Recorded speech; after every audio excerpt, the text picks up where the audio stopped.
You tell me when. Whenever. Oh my gosh, You go. You go.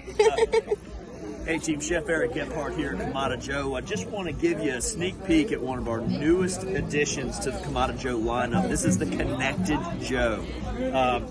Basically you've got charcoal grill. This is the 2 series if you're familiar, but you've got this cool lightning bolt here, so it's push start ignition. So I like to tell folks that this is hands-free charcoal, as hands-free as you want it to be. You still got the draft door here and the control tower at the very top if you want to work this without technology, but that's the beauty of it. You can do it no tech, a blended model where you just start it and then do it manually, or full tech where you can use the cloud-based app.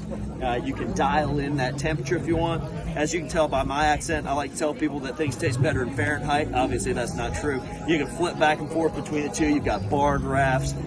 It just is a really fun grill. You can get from ambient to lit in 15 minutes with just the push of a button. So a lot of fun. This is going to be the same 2 series that you've seen in the other lineups. You got the half moon accessories, and let's show you what that looks like inside. You just pour your charcoal straight in, and then that's the element that heats it up. So it's got everything that you love about Kamado Joe and a couple of new things. So a lot of fun. Be looking for this in the stores coming up. Cheers, team.